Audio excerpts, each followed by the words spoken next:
Sir இந்த பேசுறதுக்கு வாய் வராது போல இருக்கு சார் தமிழ்நாட்டினுடைய முதலமைச்சருக்கு. அதனால அவர் சார்பாக நிறைய பேர் இன்ஸ்டாகிராமில் பேசிட்டு இருக்கிறாங்க. அண்ணா நீங்கள் தெரி படத்தில் வர மாதிரிண்ணா நீங்கள் அந்த கற்பழிக்கிற நபரை நீங்கள் பாலத்துக்கு கீழே தலைகீழே நீங்கள் தொங்க விடுவீங்கன்னு நாங்கள் எதிர்பார்த்தங்கண்ணா, ஆனால் அப்படியெல்லாம் நடக்கலைங்கண்ணா அப்படின்ட்டு பேசிட்டு இருக்காங்க. உண்மையில் அவர் எலெக்ஷனுக்கு முன்னாலெல்லாம் அப்படி தான் டைலாக் அடிச்சுட்டு இருந்தார் தமிழ்நாட்டோட இன்றைய முதலமைச்சர். ஆனால் இங்கே யதார்த்தம் வேற அப்படிங்கிறத ஆட்சிக்கு வந்த பிறகு தற்போது இருக்கக்கூடிய ஆட்சியாளர்கள் அண்டர்ஸ்டாண்ட் பண்ணியிருப்பாங்களா சார்? ஆமாம் சார். சார் இது எப்படி பார்க்கணும் அப்படின்னா, பொதுவாக ஒரு நடுநிலைமையாக பார்க்கலான்னு நான் ஆசைப்பட்றேன். விஜய் அப்படிங்கிறது வந்து ஒரு பழுத்த அரசியல்வாதி கிடையாது. ஓகே. ஒரு பாரம்பரிய அரசியல்வாதி கிடையாது. இல்லை பின்புலமாக இருக்கக்கூடிய அரசியல்வாதியும் கிடையாது. இப்போ அரசியல்வாதிக்குன்னா என்ன, ஒரு கட்சியில் சேருவாங்க, சாதாரண உறுப்பினர் இருந்துவாங்க, எப்பா 4 பேர்த்துக்கிட்ட பேசுவாங்க, ஒரு திட்டத்தை எடுத்து சொல்லுவாங்க, மேடையில் மைக் பிடிக்குன்னு சொல்லிட்டு எல்லாரும் முந்துவாங்க, அப்புறம் சால்வை போடுவாங்க, அப்படி படிப்படியாக போவாங்க. அப்படின்னா அடிமட்டத்திலிருந்தே அவனுடைய ஒரு பழக்க வழக்கம், அவனோட இருக்கக்கூடிய உந்து விஷயம் வந்து மாற்றும், அவனை பேச திறமையாகும். இப்போ கடந்த கால அரசியல் கட்சிகள், பெரும் கட்சிகள் திமுக அதிமுக பார்த்தீங்கன்னா சாதாரணத்து கூட அவன் பாட்டுக்கு பேசிகிட்டே இருப்பான், என்ன இதாச்சு இதாச்சுன்ட்டு. ஆனால் தாவேக்கா அப்படி கிடையாது. தாவேக்கா வந்து இப்போ தான் ஒரு 2 வருஷம் 3 வருஷத்தில் வந்திருக்கிறாங்க. அவங்களாம் என்ன பண்ணுறாங்க அப்படின்னா, இவர் அரசியல்வாதி ஆகி மேலே வந்து பேசி சாக்ரட்டிஸை பேசணும், அரிஸ்டாட்டிலை பேசணும், தத்துவத்தை பேசணும், வளைச்சு பிடிக்கணும் அப்படிங்கிறது ஒன்றும் தேவையில்லை, அதெல்லாம் ஒன்றும் இல்லை. இப்போ தான் வந்திருக்கிறார். அப்போ அந்த பார்வையிலிருந்து தான் நம்ம பார்க்கணும். அப்போ மக்கள் என்ன பண்ணுறாங்க அப்படின்னா, இவர் பெரிய அரசியல்வாதி, பெரிய தத்துவம் பேசுவார், பெரிய திருக்குறள் எல்லாம் கோட் பண்ணுவார், அப்படிலாம் இல்லை. எப்பா அவர் சினிமா நடிகர் தான்ப்பா, அவர் ஏதோ பேசுவார் செய்வார் அப்படிங்கிற நம்பிக்கை தான். மோகத்தில் இருக்க சினிமா மோகத்தில் இருக்கக்கூடிய மக்கள் எல்லாம் சேர்ந்து அவர் ஓட்டு போட்டாங்க. ஒரு 1/3 குரூப் வந்து இந்த 2 கட்சியிலும் பிடிக்காதது, ஒரு வெறுப்பு உணர்வு, மாற்றம் வேணும், ஏதோ சேஞ்ச் இருக்கட்டும் அப்படின்னு சொல்லிட்டு என்ன பண்றாங்க, ஒரு சேஞ்சிலே போட்டாங்க. திமுக காரங்க தொகுதியில் இருக்கக்கூடிய பிஎல்ஓ பாதி பிஎல்ஓ தாவேக்காக போட்டிருக்காங்க நம்ம விசாரிச்சதுல. அப்ப என்னன்னா ஒரு மாற்றத்தை போட்டிருக்காங்க. அப்ப அவர்கிட்ட வந்து இவர் பயங்கர பேசுவாரு, எதிர்பார்ப்பாரு அப்படிங்கிற இது வந்து எதிர்பார்க்க முடியல இப்போ கடந்த ஒரு 2 வாரமா. ஆனா நம்ம என்ன சொல்ல வர்றோம் அப்படின்னா, அவருடைய கேரக்டர் இருக்கு இல்லைங்க, பேசிக் கேரக்டர் ஒரு ஷை, ஆக்சுவலா ஒரு சாஃப்டான கேரக்டர். டக்குன்னு வந்து ஒரு 4 பேர் இருக்குது எடுத்து படப்படன்னு பேசுறது இல்லை, ஒரு ஒதுங்குற மாதிரி கேரக்டர். அதுதான் பேசிக் கேரக்டர். அப்படிதான் அவங்க அப்பா கூட சொல்லியிருக்காரு, ஊடகத்தில் அவரை பார்த்தாவும் அது மாதிரி தான் இருக்குது. ஒரு குயிக் ரியாக்ஷன், அது பேர் இன்ஸ்டிங்க்ட்னு சொல்லுவாங்க. நீங்க ஏதாச்சும் ஒரு தகவல் சொல்லிட்டீங்க, எனக்கு பட்டுன்னு கோபம் வரும், பட்டுன்னு நான் எதிர்வினையாற்றிடுவேன். அப்படி இல்லாம அப்படி அமைதியா இருக்கிறாரு. அப்ப என்னன்னா பேசிக் கேரக்டரே அவர் வந்து சாஃப்ட் கேரக்டர். அது 2வது பார்க்கணும். அப்புறம் 3வது என்ன பார்க்கணும் அப்படின்னா, இப்ப இந்த மாதிரி கேரக்டர், இந்த மாதிரி மக்கள் ஒரு நம்பிக்கை வச்சுட்டாங்க, முதலமைச்சர் ஆயிட்டார், இப்ப வெளியே வரணும். அதுதான் நம்ம முதலமைச்சர் நம்ம என்ன சொல்ல வர்றோம்னா, பயப்படாதீங்கன்னு சொல்ல வர்றோம், அவ்வளவுதான். உனக்கு தெரியுதோ தெரியலையோ, நீ வந்து வெளியே வந்து ஒரு மீட்டிங்ல வந்து பத்திரிகையாளர்கிட்ட பேசுங்கிறோம். நீங்க தமிழ்நாட்டோட சாபக்கேடு பாத்தீங்களா சார்? ஒரு தமிழ்நாட்டோடுக்கு சார் இது எவ்வளவு பெரிய ஸ்டேட் சார் இது. நீங்க வந்து ஒரு எப்படி சொல்றது, நீங்க ரொம்ப பிரபலமான ஒரு கேஸ்ட்ரோ என்ட்ராலஜிஸ்ட். நீங்க இன்னைக்கு ஒரு பொலிட்டிக்கல் அனலிஸ்டா இருக்கிறீங்க, நீண்ட காலம் மருத்துவத்துறையில் பயிற்சியாக செய்து கொண்டிருக்கக்கூடியவர், உளவியல் நன்றாக தெரிந்தவர். நீங்கள் இந்த மாநிலத்தினுடைய முதலமைச்சரை நீங்கள் பார்த்து நீங்கள் சொல்கிறீங்க பயப்படாதீங்க வெளியில் வந்து பேசுங்கன்ட்டு. சார் இது இந்த மாநிலத்தின் சாபக்கேடாக கருதுகிறேன் சார். நான் இல்லை சார், நம்ம மாநிலத்தின் சாபக்கேடு சார் இது. இல்லை நம்ம அதில் என்ன நான் சொல்ல வரேன் சார், இந்த இதில் பார்க்குறேன், எப்படி பார்க்குறேன் அப்படின்னா சார், அது வந்து எல்லாத்துக்கும் ஒரு டைம். ஒரே ஒரு நிமிஷம் சார், அவர் பேசி முடிச்சுட்டு சார், அவர் பேசி முடிச்சுட்டும் சார், அவர் பேசி முடிச்சுட்டும் ப்ளீஸ். பேசுறாரு. இல்ல நான் என்ன பாக்குறேன்னா, மக்களுடைய தேர்ந்தெடுக்கப்பட்ட மனநிலை, அவர் என்ன மனநிலை இருப்பாங்க அந்த மனநிலையில இருந்து நம்ம பேசுறேன்.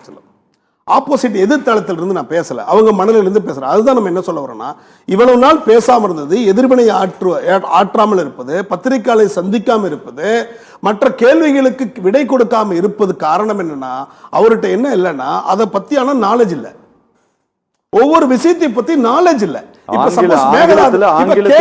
பத்திரிகையாளர் கேள்விகள் பார்த்தீங்கன்னா அவர்கள் எல்லாம் பழுத்த பத்திரிகையாளர்கள், கேள்விகள் பறக்கும், ஒரு சைடில் மேகதாது பற்றி கேட்பாங்க, டேம் பற்றி கேட்பாங்க, ரெண்டாவது வந்து ஜிஎஸ்டி பற்றி கேட்பாங்க, தமிழ் உரிமையை பற்றி கேட்பாங்க, காவிரியினுடைய பிரச்சனையை பற்றி கேட்பாங்க, இது என்ன பண்ணுறது கேட்பாங்க. அப்போ கேள்விகள் பார்க்கும் பொழுது அதற்காக நம்மளை என்ன பண்ணியிருக்கணும், நம்ம தயார்படுத்தியிருக்கணும், டெவலப் பண்ணியிருக்கணும்.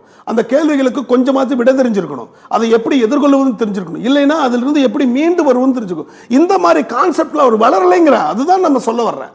அப்போ என்னன்னா அவர் வளரலைனாலும் பரவாயில்ல, குறிப்பிட்ட காலம் எடுத்து அதை தேர்த்திக்கணும். இப்போ 4 சப்ஜெக்டா 3 சப்ஜெக்டா அதை பற்றியும் தெரிஞ்சுக்கணும். எப்படி ஒரு சினிமா நடிக்க போகிறதுக்கு அதுக்கு வந்து ரிஹர்சல் பண்ணி அதை எப்படி பேசணும், என்ன பண்ணணும் அப்படின்னு ஒரு பழக்கம் பண்ணுறாங்கல்ல, அது போல வேற வழி இல்லைங்க. இது இந்த நாடு இந்த சூழ்நிலைக்கு தகுந்த மாதிரி தான் பார்க்கணும். அதான் டார்வின் தியரி என்ன சொல்றான்னா, யாரு பெஸ்டா இருக்கிறவங்களோ அவன் இந்த உலகத்தில் வாழ்றது இல்லை. யாரு ஐ அம் த பெஸ்ட் பர்சன் அப்படி வாழ மாட்டான், அவங்க அழிஞ்சு போயிடுவான். யாருன்னா இந்த சூழ்நிலைக்கு யாரு பெஸ்டா இருக்கிறாங்களோ, அதற்கு யாவது வளர்ந்து கொடுக்கிறார்களோ இந்த சூழ்நிலை அவனே வாழ்வாங்க. அதுதான் டார்வினுடைய பிரின்சிபல். அப்ப இவர் வந்து பெஸ்ட்னு சொல்ல முடியாது, சூழ்நிலைக்கு தகுந்த மாதிரி பெஸ்ட் ஆக்கிக்கணும். அதுதான் நம்ம சொல்ல வரோம். நிலைமை வந்துருச்சு, முதலமைச்சர் ஆயிட்டாரு, அவர் தான் முதலமைச்சர்.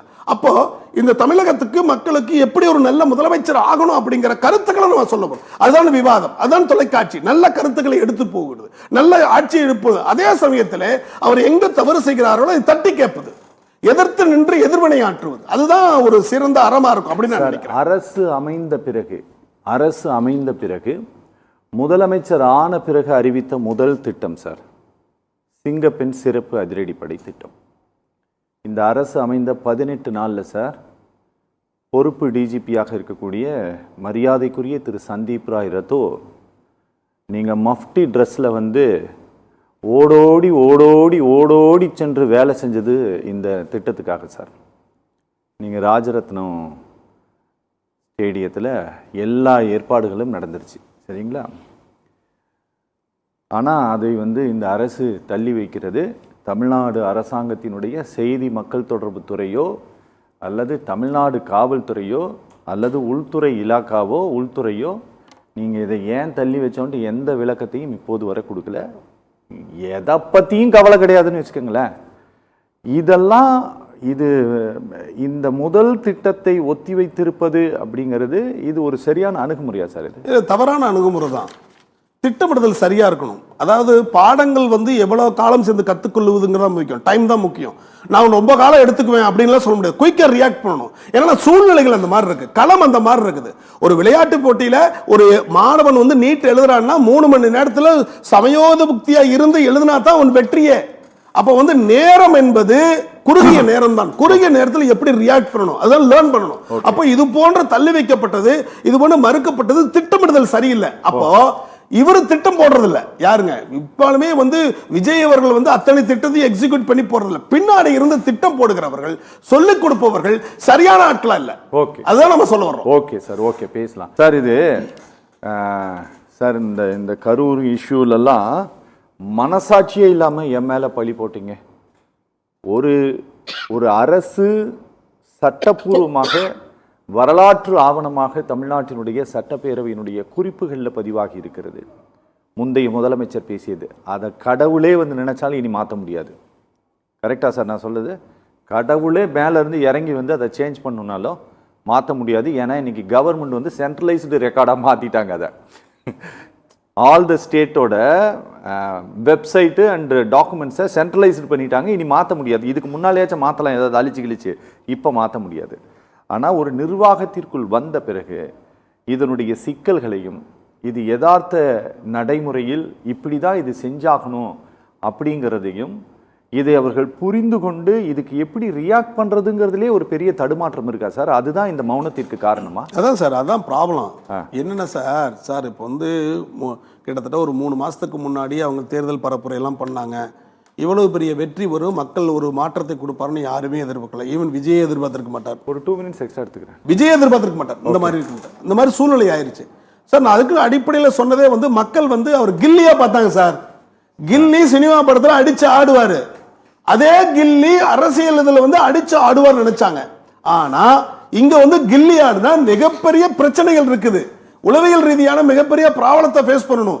இது நடைமுறை வாழ்க்கையில் இருக்கக்கூடிய பிரச்சனை மாதிரி இல்ல சார். நிறைய பேர் பாத்தீங்கன்னா கபடி கபடி ஆமா, கபடி அது மாதிரி இல்ல சார். நிறைய பாத்தீங்கன்னா கல்யாணம் பண்ணும்போது பாத்தீங்கன்னா நீங்க படிக்கிற காலத்துல நீங்க வந்து எம்பிபிஎஸ் படிச்சிருப்பீங்க, இல்லனா ஏதாச்சும் படிச்சிருப்பீங்க. எம்பிபிஎஸ் படிச்சேன் இல்ல சார், பொதுவா சொல்றேன். இல்ல எம்பிபிஎஸ் படிக்கிறவங்களா இருக்கட்டும், இல்ல லா படிக்கிற ஏதாச்சும் படிக்கிறவங்களா இருக்கட்டும், படிக்கிற காலத்துல படிப்பா. அவன் நினைப்பா ஒரு வாழ்க்கையில அப்பா படிச்சு முடிச்சிருப்போம், உடனே வேலைக்கு போயிடும், உடனே சம்பாதிச்சிருவோம்ப்பா, நிறைய பண்ணிருக்கோம், அப்புறம் குடும்பம் இதுன்னு சொல்லிட்டு சந்தோஷமா இருக்கும்னு நினைப்பான். கல்யாணத்துக்கு முன்னாடி அப்பா பிரச்சனையா இருக்குப்பா, எல்லாம் ஒய்ஃப் வந்துருவாங்க, குழந்தை குட்டி நல்லா இருப்போம். கல்யாணம் பண்ணி பார்த்தா தான் தெரியும் எவ்வளவு பெரிய பிரச்சனை தெரியுமா சார், எவ்வளவு கஷ்டம் தெரியுமா, தெரியுமே அது எப்படி எவ்வளவு ப்ராப்ளம் தெரியுமா. அது போலதான் சார் நடைமுறை வாழ்க்கை என்பது வேற, நினைப்பது என்பது அதே மாதிரி தான். இவர்கள் வந்தது ஒரு மாற்றம், அவ்வளவுதான். ஒரு மாற்றத்தை தேடி எடுத்துட்டாங்க.